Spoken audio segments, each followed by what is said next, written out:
So, so just to start, so could I get your full name and your career? Yes, Garrett Dorn, Sergeant Dorn. I work at Oshkosh Correctional Institution for the DOC of Wisconsin. Okay. And then, so how did you get your job? Well, as far as like what the whole process, or like just kind of the story. Just the story. All right. Well, I basically went to college just to go to college. I went to play baseball actually, just to have some fun and party. Like 18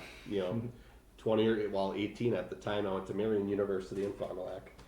I was an undeclared major up until through my most of my sophomore year actually.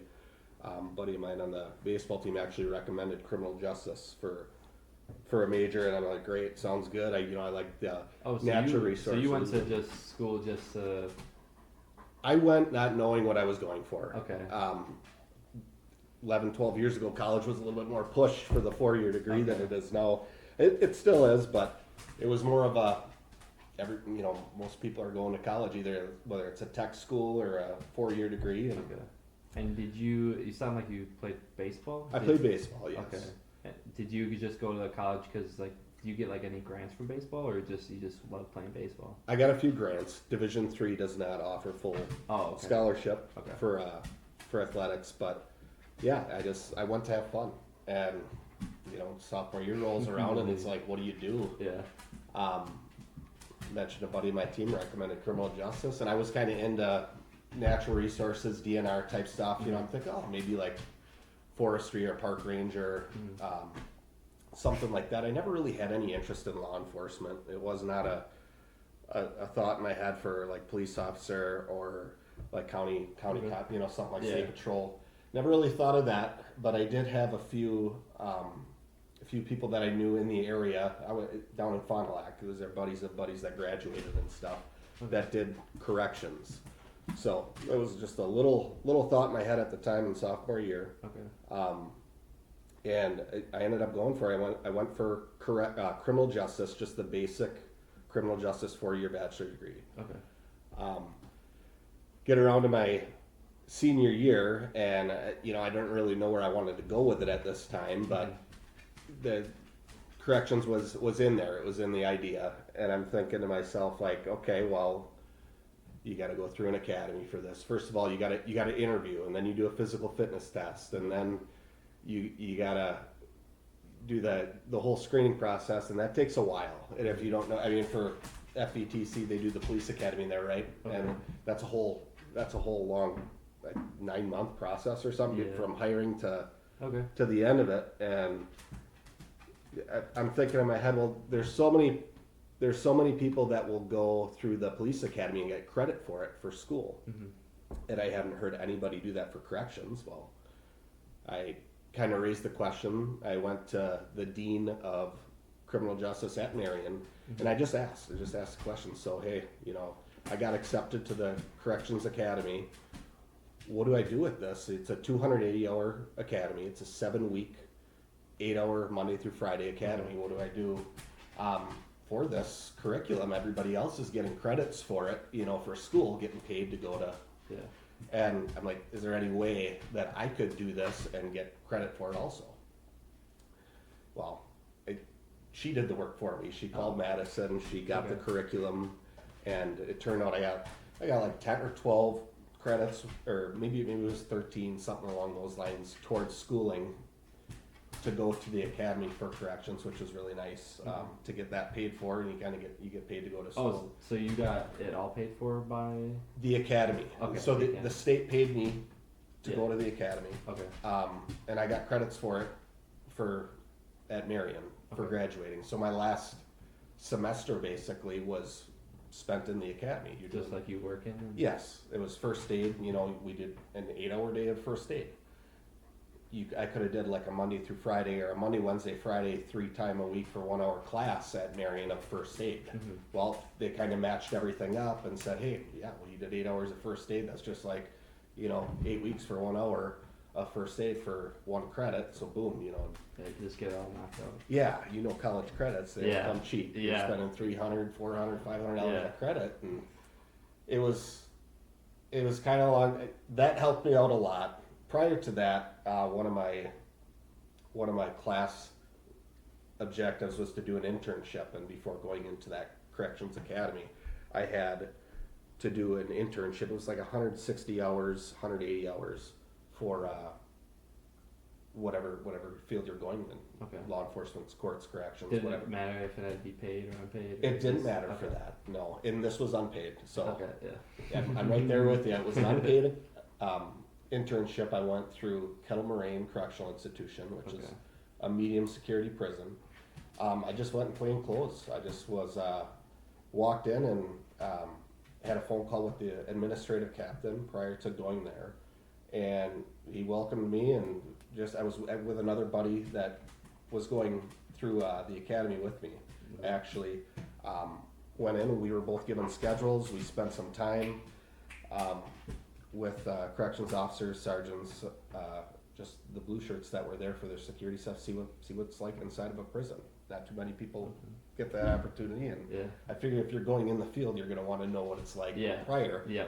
We get a lot of people that come in and it's like, geez, you step foot in your job or potential career, whatever you're going for, and you've never been inside of a prison before. Yeah, it can be a shocker for a lot. That's why we get a lot of people that leave right away. You know? I took a the Green Bay Correctional. Have you ever been in there? Yes. I took we did like a field trip, and just like we got to see like the cells and what the guards do, and it was because like all I saw was like on TV.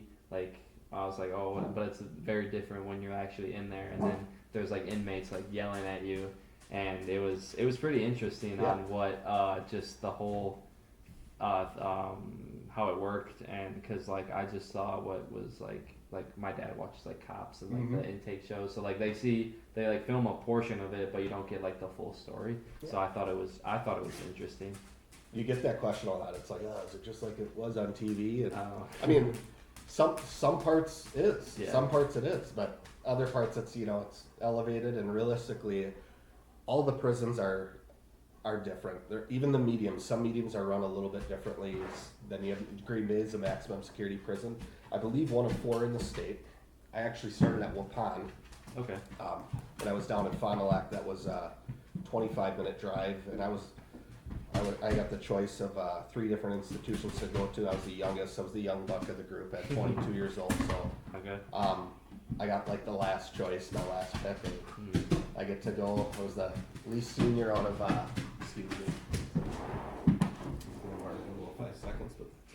I was the least senior out of 10 of my academy that was sent to Waupun. Okay. But that place is run so different. You were at Green Bay than Oshkosh. It's just, that's maximum security, a lot more in cell time. You see more of the bars and the stuff like that. It's just different. So like so is it like for every facility, like they're gonna have, it's not like, I'm sure that they have like a set of rules, but like every facility is like different. Well, we all go, the state of Wisconsin DOC follows the administrative DOC 303. It's our code book, which basically lays out the rules or guidelines of the institutions, or what you should be following inside the institutions. Each institution themselves will have like a handbook of rules that you need to follow, what you need to do. But as far as like the sanctions for what you like, disruptive conduct, disorderly, disrespect, and a bunch of different. That's your code book. All the institutions run by that. Okay. So we kind of have a general structure with that book, but then each institution, runs things a little differently on like what they enforce, how they want to do things. They're all structured a little different too. So it can vary. Okay. And how did you know that you wanted to do corrections? Like when you got that, when you're on that like so-called ride along, and then you just got the feel for it? Is that? I guess you could say maybe I didn't get the feel for it. Not the job in itself, but I didn't get a bad feeling. Okay. And for me, it was always, all right, I was telling you, I'm coming up on the end of my schooling here. It's more so, what am I going to do to support my family? Yeah. You know, I want to have a family and I want to start making money. I got student loans to pay off. What am I going to do? I'm going to go work at Applebee's for $8-9 an hour, or you know, at the time 11 years ago they were starting $14.89 an hour was starting corrections. I'm like, geez, you know, that was decent starting wage back then, and I'm just thinking, how am I going to pay off these bills? You know, my student loan payments come due 6 months after I graduate. I got to have something decent to pay them off, right? Here's a full-time job, and mainly job security was another thing. It was that's job security is probably the number one reason why I got into corrections, or more so criminal justice in itself. You know, you got all the different options you can choose from that are all secure in that field, but then you got the pension, you know, you got the WRS, you know, probation, parole, you're gonna have that also. That's a huge thing. Yeah, that's what steered me onto it too. When I was looking at like even what I wanted to do, and then they started describing the pension plan, and like you get sick days and you get vacation and they're all paid, and it's I was like, well, that sounds a hell of a good deal. Big bennies, big benefits. You start off with a lot of vacation, and you know that was all the base for it, for you know what I wanted, and that was a family. And at the time I was dating my girlfriend, now my wife. 11 years later, here we are, and I've been in that same job since then. I wanted a secure job. I didn't need to. Everybody has a little different thing that they want to. You know, some want to be entrepreneurs and they want, you know, the career, you make something from nothing, and others want to get into public service for, you know, they want to be the public servant. They want to serve the, you know. Some people want to do it for the job security, and some people just want to have a job. And I did it mainly just to make sure I put myself in a good position to be able to support my family and pay off my bills. It wasn't necessarily like, oh, I always dreamed of being a correction sergeant, you know. But I like my job. I work with a lot of good people. It's kind of a thing where everywhere you go, you're gonna have good people, great people, and crappy people. It's just any job you go into, it's gonna be like that. Yeah, that's valid. So can I ask what typical work day looks like for you? Sure. Well, as you think of prison as, it's pretty structural. I come in every day. I make sure all my equipment's accounted for. So I have keys, cuffs, spray, and my radio. Okay. We have guns in the towers, and we have guns in our perimeter vehicles that go around the institution. Okay. My job as a sergeant, I am inside of a housing unit, and I would supervise an officer or two on that housing unit. Okay. So I'm kind of second in line to any questioning these inmates would have for their day-to-day. Okay. Picture it, I mean, you kind of saw it with Green Bay, but Oshkosh is a little bit more so this way, but picture it kind of like a mini city inside the fence. There's an HSU, so a health services unit. It's kind of the doctor's office. Okay. There's a segregation, which is now called RHU, restrictive housing unit. Okay. That's the jail inside the prison. And then you have your school, you have a library, you have your living quarters, which is kind of like, you know, think of like a college campus. It's all wrapped in. Okay. And I'm in one of the dorm areas, you know, one of the housing units, and I do meds in the morning, mail. I supervise meals. Okay. And then you respond to any disturbances, any fights or any disruptions that might happen along the way. Medical emergencies. Do you get? Is there a lot of fights in Oshkosh? In Oshkosh, no, there's not. You could get a couple a week, or it's just like, or nothing for a month or two. You know, in the institution itself, something's going to happen in the matter of a month or two. But it's the largest institution in the state, so you have 2,000 inmates. That's a lot of people. Picture the city of 2,000. Yeah, that's a lot of people to deal with. I guess a question that I have too is like, so when you first started out, were obviously anyone's nervous going for the first job, but I just want to know your thoughts on just how you handled your stress on the job and when you first started out. Yeah. Well, starting at Waupun, like I said, that's maximum security. I saw more at Waupun than I did.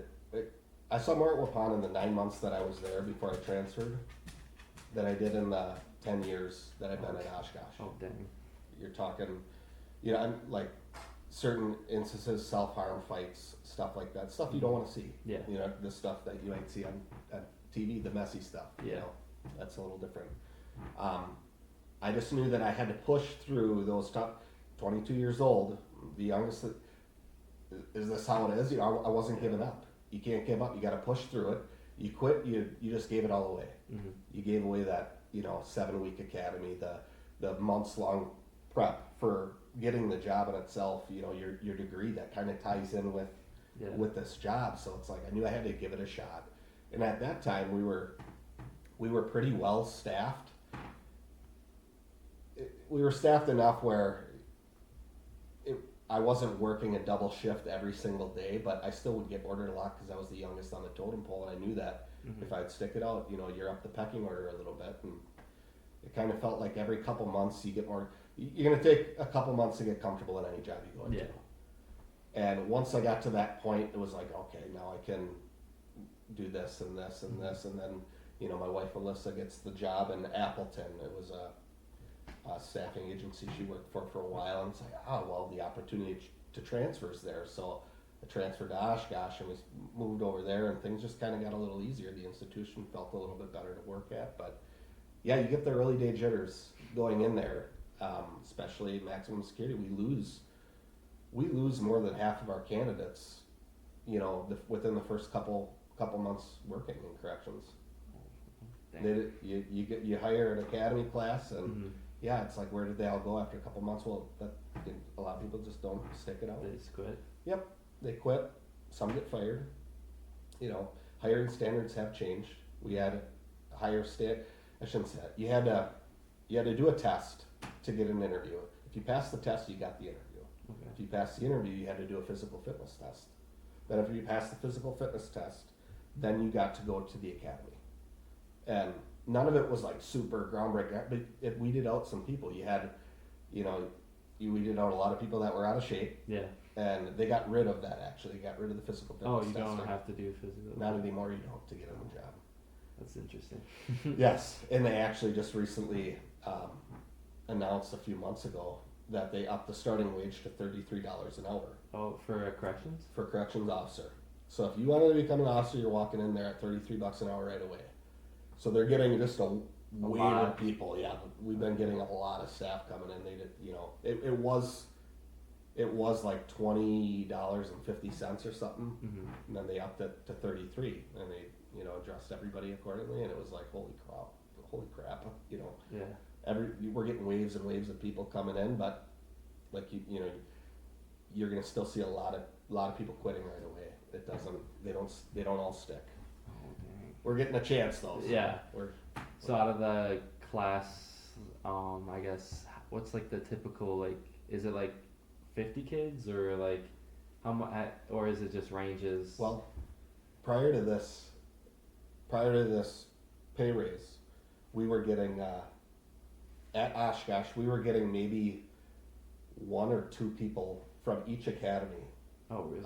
And the academies would run every 3 to 6 months, and they were getting classes of like 20 kids. They're doing classes of a couple hundred kids now. Wow. Not just kids. I shouldn't say that. Yeah. They're doing. Adults are leaving their jobs for this. You got people that are just wanting the pension. Some that are just looking for something new. It's all. They're getting heavy classes now, but for about 7-8 years, it was pretty slim pickings. Okay. Another question I would want to ask you is like, so obviously like it's a prison, so you work with each, like, all demographics of like each like, how do you say, like of people, like you got like I'm sure you got like gang members, you got murderers, you got all like the bad of the bad. So like, sure. I just want to know like your thoughts on like, I guess like I guess like in Oshkosh there's gonna be gangs, so I was just wondering like how do you guys like know, like I'm sure that you guys know about them, and like do you like keep them separate, or like how does that work? Or? Yeah, there's gangs there, Gangster Disciple, or most of them are known and labeled coming into the institution. All the inmates go through Dodge Correctional Institution right when they get incarcerated. jail is 1 year or less. Okay. Anything sentenced over that, you're going to prison. For the most part, I believe. You go to Dodge, and then everything kind of gets sorted out there. All the information's out there, whatnot. Then you get divvied out to whatever institution you go to. Oshkosh itself is known for the sex offender treatment program that they have there. They have an AODA program for drugs, alcohol, other stuff. They have a couple other programs also, and other institutions throughout the state have these programs too. Oshkosh is more sex offender treatment related. Okay. Everybody there is there's a lot of everything else there too, though. But as far as gangs go, yes, we have a gang task force that keeps tabs on what's going on with this and that there too. We have an emergency response team also. We have other things you can get involved in. Yeah, from lifers to, a couple years. I think the average sentence there is like 3 to 6 years. Oh, okay. But on my housing unit alone, which is one of the smaller housing units, we had plenty of lifers there. Started at Waupun or started at, maybe a maximum security institution, have done a few years of good time, they've done well, and they come on down and bump down to a medium, or maybe, So if they do, if they have, I guess, what do they call it? A good, just like a good behavior, good behavior, they go to you, or? They can. It can happen. That doesn't always happen. Okay. But, the Wisconsin prison system it's just there's a ton of inmates. Yeah. And everybody's going to get everybody too. And then part of that is just that. You got to have a place to put them. So there they are. But yeah, we get the whole works. Okay. So I guess out of all of that, so what's your favorite part of being in corrections?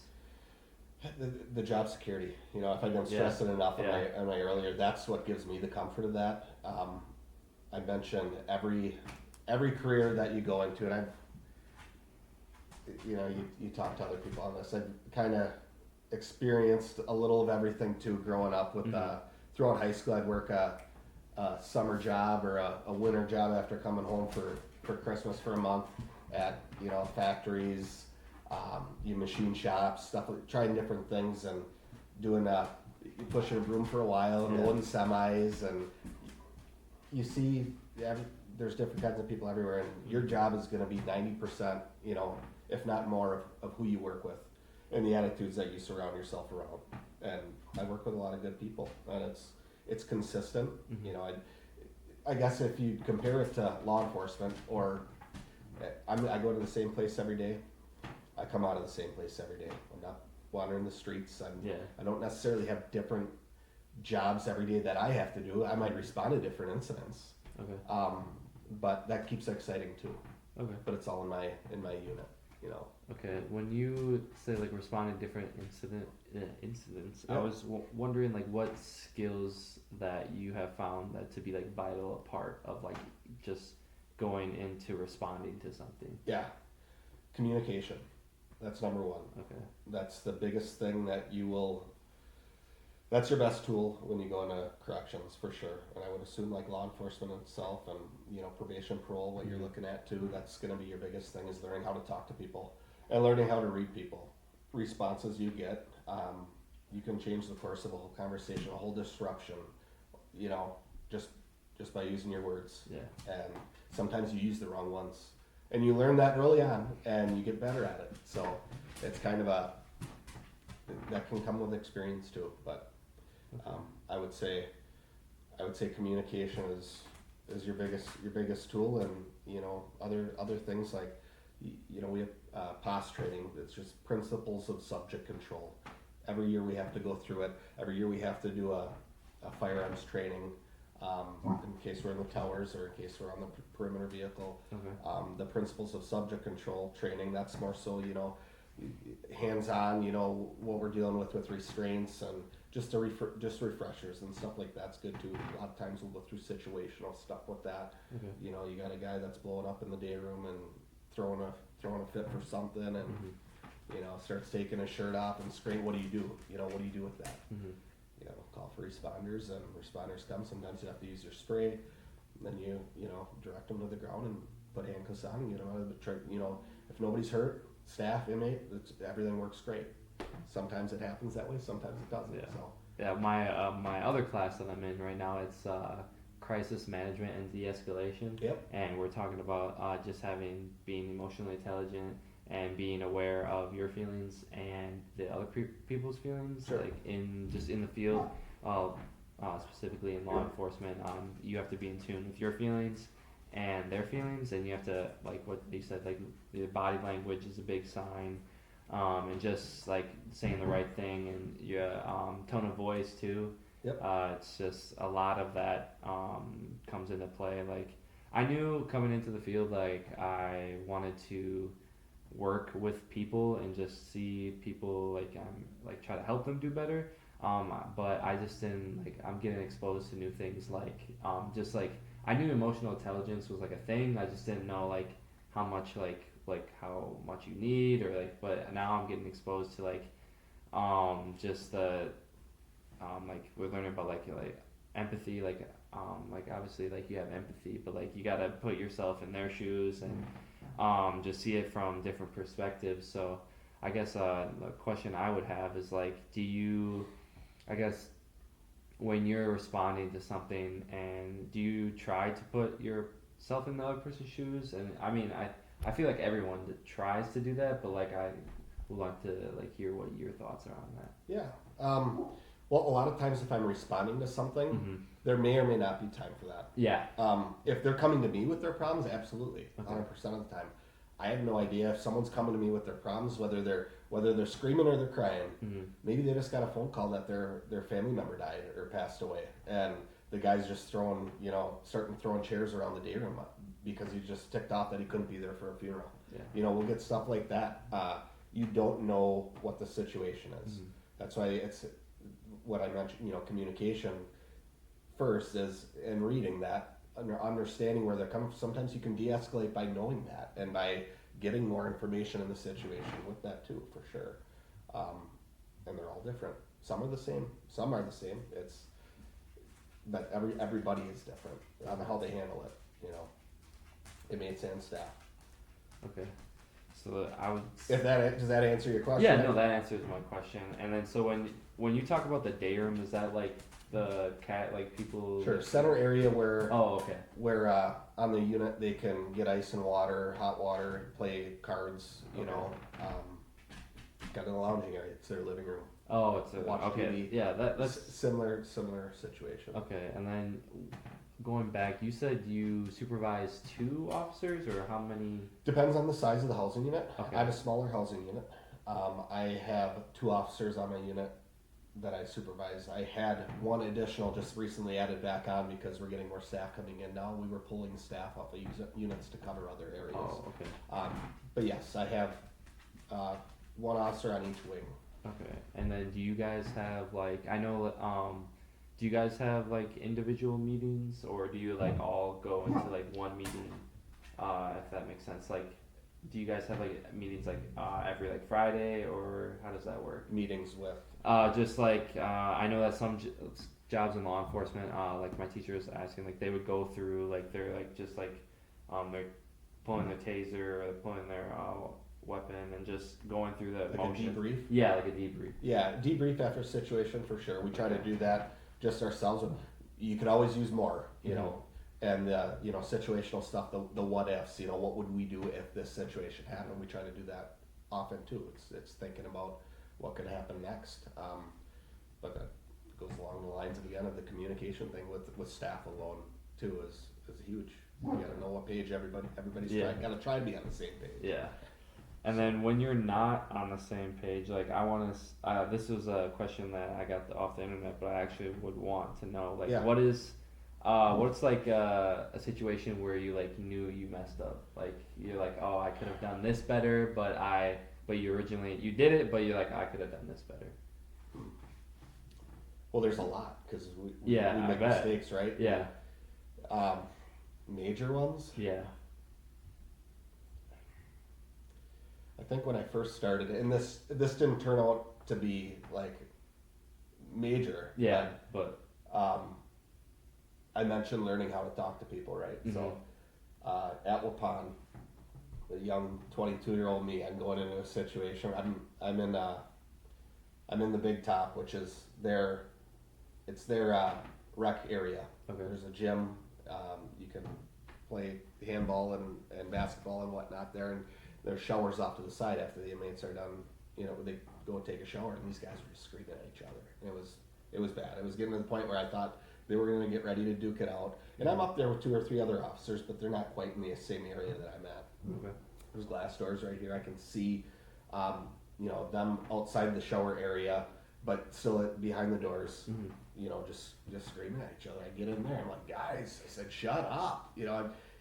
Something along those lines. Yeah. Like I said, this was about 11 years ago, and they both stopped and they both looked at me. Oh.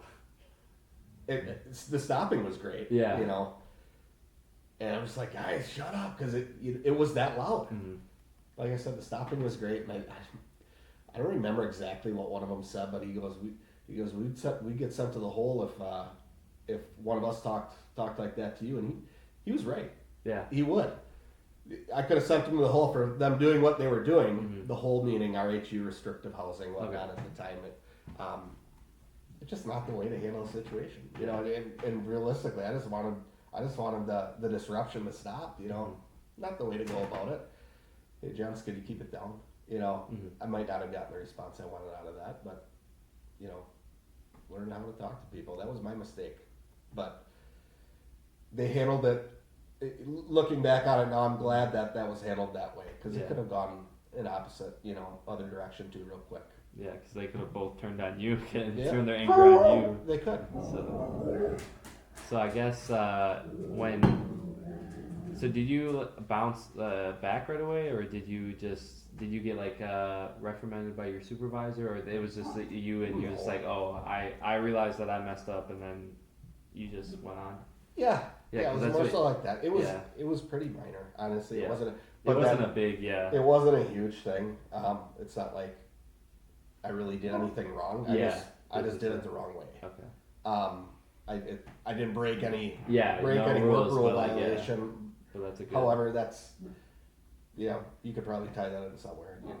That's a good because we're learning about because I'm watching videos on just how to talk to people and how to de-escalate a situation, and then we watch I had a class today, and we watched the right way to talk to people of what a cop did, and this guy's yelling at the police officer, and the police officer is just just being calm and just not letting it bother him. Mm-hmm. And then we watch another video where this guy's like, oh, I want your badge number, and the police officer immediately blew up at him, and it's just and then we talked about how we could have responded better. So that just reminded me of what you said of oh, I could have done this better, and then we wouldn't have you're glad that outcome happened, but if obviously we're all humans, so we're gonna make mistakes. But no, that just reminded me of at least you took the chance of being hey, this is what I did, and I can learn from this, because not many people do that. They just that you're in the wrong. So that's pretty cool, just to even get a story different from my teacher. Obviously not my teacher's telling a lie, but it's just getting someone. Try to keep an open mind, and I don't want to sound like I was the guy that was doing this thing to him, because it wasn't. I just used the wrong word, and that my tone of voice to be able to get that to stop probably didn't sound too good, know. And it's just one of those makes you think, but you gotta be able to reflect on it. That's good. So I also have another question on where do you see obviously you have what did you say, 11 years? 10 and a half. I started in 10 and a half. June of 2013. So is there any big changes that's been in the 10 and a half years you've worked, from starting to right now? Have you seen any big changes in the industry, or how, I guess I could follow up with how do you see it changing, if it as my career, as far as my career goes? Well, you start as an officer. Okay. No stripes. Slick sleeve, they'll call them. 2 years. After 2 years of service, you'll get 2 stripes on your shirt, and then it's your choice to do with whatever you want. For the most part, you could keep moving up the ranks and promote, or you could just be a 2s your whole life, and a lot of people do that. They retire that way. had no intentions of promoting. I was comfortable where I was at, and then they made a pay schedule change that I'm like, I can't really pass this up. So that was 4 years ago now. I promoted to sergeant, where I would supervise a couple officers. I don't know if I would go any further than that. No intentions to now with the schedule I have. I am first shift. I work every other weekend. We get the vacation time. And if you promote beyond that, the next would be lieutenant. So that would be supervisor role in itself of a higher level, and that's different schedule also, different schedule change. Okay. So I don't know. I'm just kind of bouncing around with what would be best for my family. So I don't know if it's going to change. It very well could, but right now it's like, right now I don't have any further goals other than yeah. keep supporting. Yeah, no, it sounds like you have just the way Alyssa talks about you and just you and your family. It sounds like you guys are doing really good, so like to hear that. So going into this is another good one. So when you're on the job, how do you separate your feelings and emotions from the difficult decisions that you have to do in your workplace? So like, I know one of my instructors said he was having a really bad day, and he kind of like, obviously it's a mistake, but he kind of took it out on a person that didn't even know his situation, but he kind of took it out. So I was just wondering, if you like automatically just say like, oh, I know that like if you're having a bad day, like do you like realize that you're having a bad day, and you're just like these people don't like, I guess, does that make sense? Yeah, as far as me projecting Yeah. what I'm feeling on like the inmates that I'm dealing with and coworkers kind of deal. Yeah. Everybody has bad days. Yeah. It's just kind of how it goes. I think you learn as you go throughout life how to handle them, right? Yeah. Surrounding yourself with good people gets you a lot better days. A lot more better days. So I guess that's the advice I would have for that. I mean, you're gonna run into bad days wherever you go, but if you can get yourself around quality people that can maybe uplift some of them bad days, it's a little bit better story. Okay. So there's always people to talk to, and it's good to have good coworkers. If you could this is another good question I wanted to ask you. If you could do something differently, if you had like a time machine and you could go back in time and do something differently, what would you do? I was thinking about that question actually. Not that I was projecting all the questions you asked. It was like you ask yourself that just in general, like everyday life. If I could go back in time, is there anything that I would change? And nothing really comes to mind. I mean, well, that's good then. Let's put it this way. If I had to do everything I did and go through everything I did, all the struggles and the problems that everybody else goes through and that I went through on my own, if I had to end up right here in this situation and now I do it all over again. I don't really have regrets for that. Yeah. I guess I mean, maybe knowing what I wanted to do sooner would maybe have got me a little bit more prepared for my career.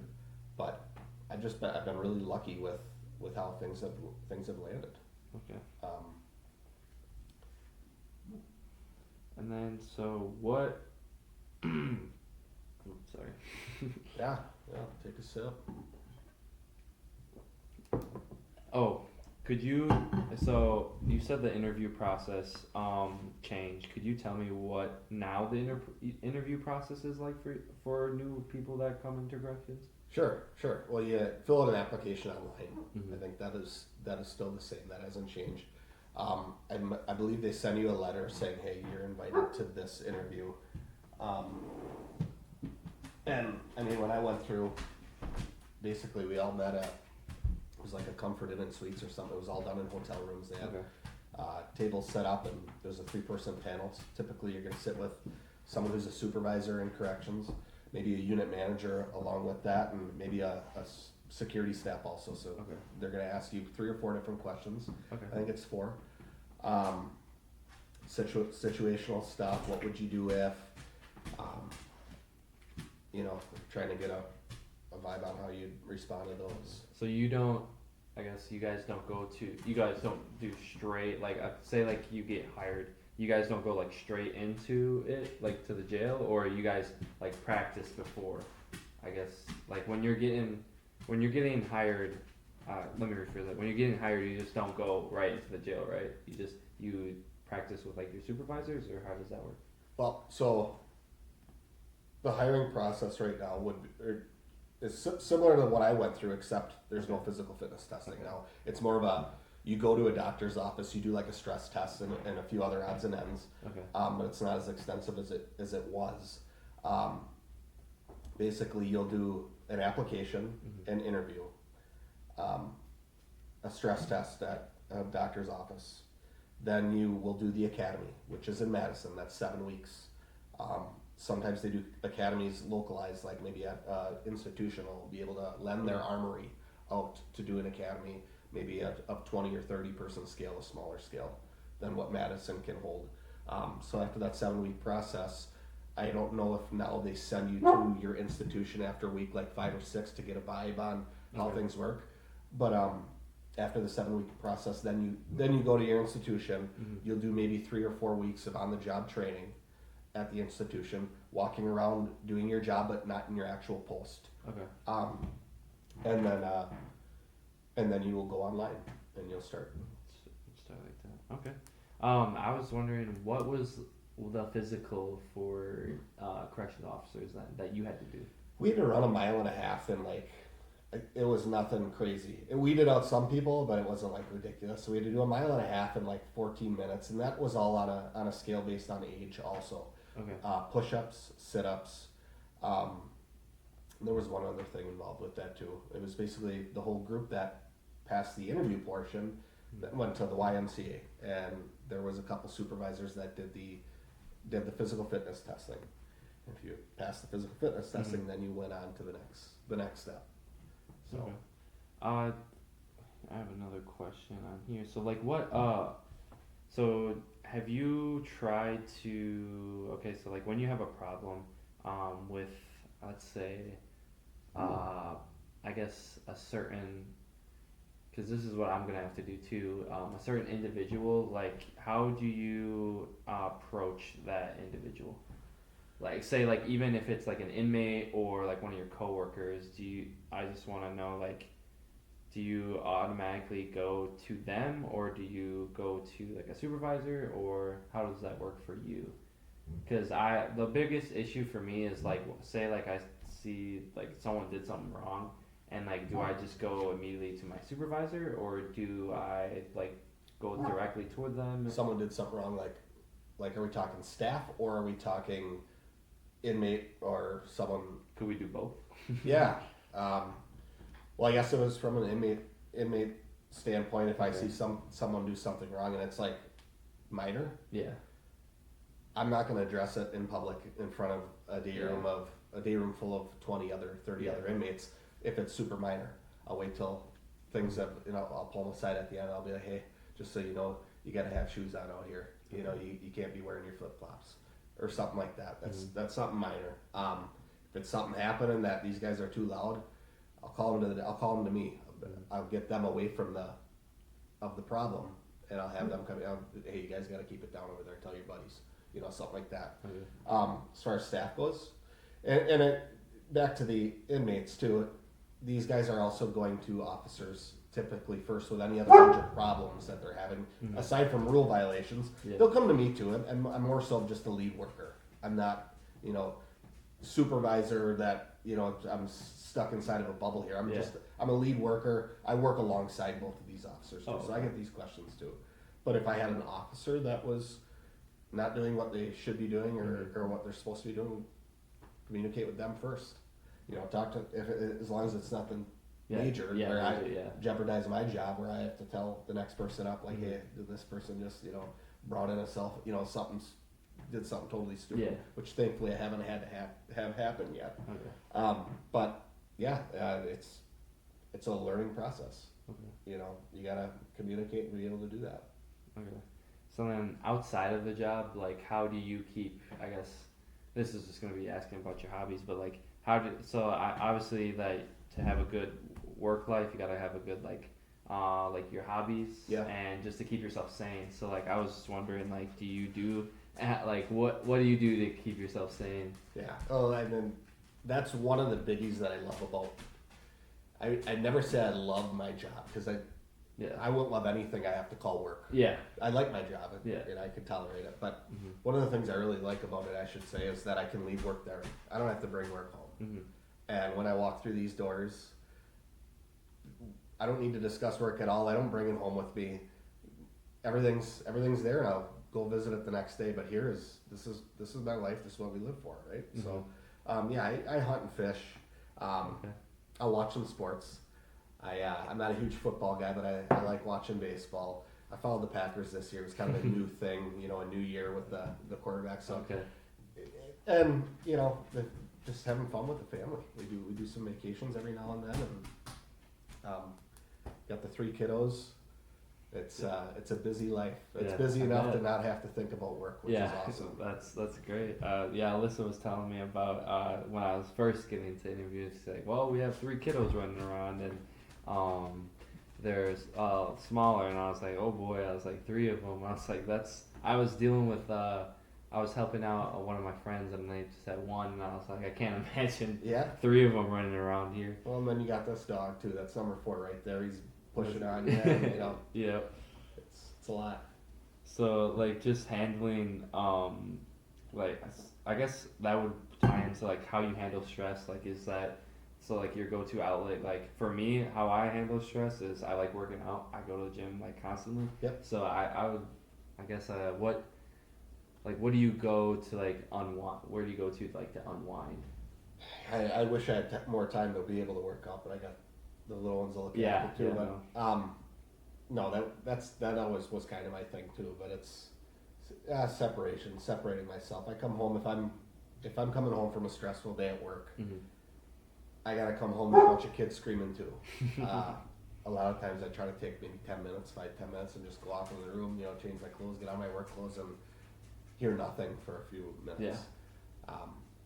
That's kind of my out, but then I'm ready to go play with them too. That's why I'm there, to work for my family, and I want to come and wrestle with the kiddos too. So it's not hard, with that. Is it really, I guess, going back to like your job in the prison, is it really loud like at all times in the prison because they got all the inmates yelling? And it can be, and I'm trying to visualize what you saw at Green Bay. I saw, so when we first walked in, we had those 2 doors. Well, it was like, I think it was 3, because you got the door to get you open, and then you got that little room, and then you got 2 big doors, and then you got the metal detector, and then you go through this hallway where they like have like I think they have like the X-ray machine and stuff. Okay. And then you go there's like some stairs that go to like where they can play like pool, and then they have like where the inmates are, and I can't believe like they fit like 2-3 people in there.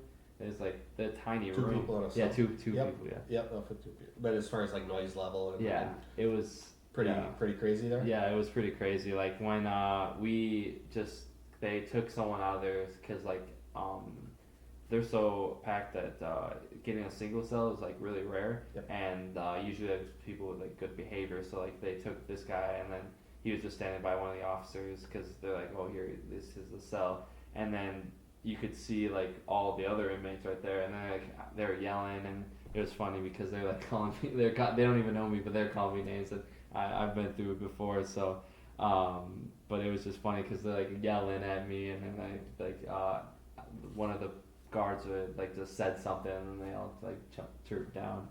But have you ever thought about corrections at all for a career for you? I haven't. Not personally, but because we went there, and I was like, it wouldn't be all like that. Yeah, It's not all, and even that place is not always like that. Yeah, it's not always like or that. that but like, portion of that place. You could go to the other side of the institute, But I bet they were just hyped up because they got to see college students. So, so that's something different of their everyday. Like this doesn't happen. Yeah.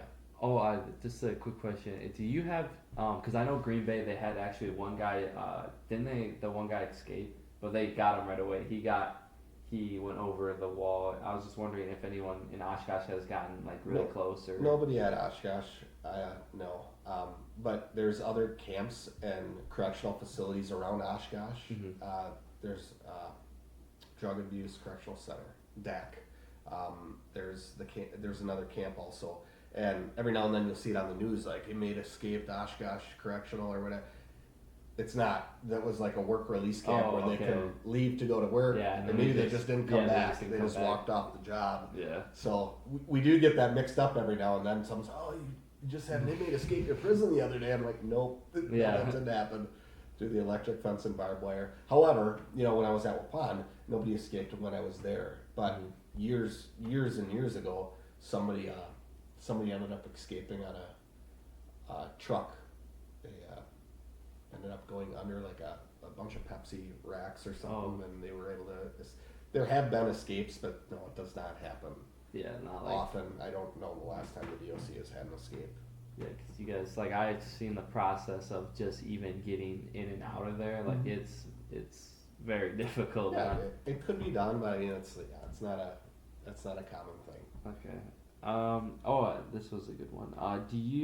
Did you ever have like a mentor of sorts? Because I know, like, I mean, it could be like your dad, like, because my mentor for me would be like my father, because I just see how hard he works. So I was just wondering if you had like a mentor growing up, or like if you have like someone currently, or I was just wondering like where, I guess, because we all look up to like at least someone, and I look up to my dad because I just see him how he works hard. So I was just wondering if you had someone like that. Or... Sure. Yeah. No, I would say the same too. My father was a big family guy, and he was the entrepreneur of it. He actually worked in a factory for 20 some years and ended up getting laid off because the factory shut down. Oh. So he had I think he was there for 30 years. Oh, yeah. My dad worked in the paper mill for like 20 years. Okay. So I was like, geez, I don't know how you could ever. It's a tough story. I mean, he got laid off, and he's like, what do I do now? And he ended up starting his own. It was a drill sharpening business. He sharpened drills, end mills, twist drills, machine shop stuff, and saw blades. And then it eventually got bigger and bigger and bigger. It was a small business at the end of the day, but he did it for 20 some years. That's what he did. He fought his way, and he found something to support his family by himself. What do I do now kind of situation. Jobs were different, 30, 40 years ago. My dad's 66 years old, so retired now, but he had great work ethic. And I knew that I didn't want to. I'm not the businessman. I'm not a guy that's going to start my own thing. I don't, not that I don't want to have that lifestyle. Yeah. But no, I'm the same way. Keep it simple. Yeah. I want to go in the same place every day, come out the same place. And yeah, he was a great person to look up to when I started. Hard work is what paid the bills. Okay. They always told me that they would help me if I helped myself. So even going through school, going through baseball and whatnot, a lot of times I didn't have time through practices and everything to work. But those times that I was off on the off season, for the 3 months of summer or whatnot, I'd work my butt off, and every bit of it went towards school. Yeah, that's the same way. I don't know. Aaron's right there in Brilliant. Before I worked at Andrews, I was summer help, and that's what deterred me from factory work, because I could not work there for the rest of my life. I was like, I knew when I was working there, I was like, I have to work hard because I do not want to end up in this place. So that was a big motivator for me, because I was like, I could not do this every day and then put the same part on. I was like, I need to graduate. And so learn the value of hard work for sure. Yeah, I was like, this sucks. Yeah, I hated it. But I forgot what I was gonna ask you. It was towards. Oh, you are the first in your family to go to corrections then? Yes. Yep. Nobody else had that in their career. And I guess. Oh yeah, because you weren't in college. You were just, and then you just went to criminal justice. Okay. Yep. No, went through the criminal justice program. Because I know some people that when at the Green Bay, one of the supervisors. He became a corrections officer because his dad was, and his dad's grandfather was, and it was like 3 generations of criminal Corrections officers, correction sergeants, officers, yes. sergeants. So I was like, that is a lot of people. You to get work. that in the family every now and then, especially like at Waupun, it was a smaller town, Mhm. you know, and they count the inmate population actually at Waupun as part of the city population, but Oh, you know, they like, do? you look at Endries and Aaron's and Yeah. really, and you had a lot of people that work at, well, a lot of people worked at the prison in Yeah. those smaller towns too, if the prison's in the middle of the city, you Okay. know, so. All right. Well, I think that we're at 55. I think that is good. I appreciate you taking your time out of your day to be interviewed. I hope I did good. Yeah. With the questions. So yeah, I think that should do it. So I can just stop recording here.